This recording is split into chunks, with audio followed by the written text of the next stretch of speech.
Good afternoon. Thank you for calling Red Horizon Hotel. This is Ivan speaking. How may I help you? I'd like to make a reservation for next week.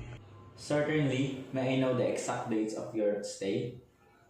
I'll be staying for September 15 to 18. Thank you. And how many guests will be staying? Yes, 2 adults.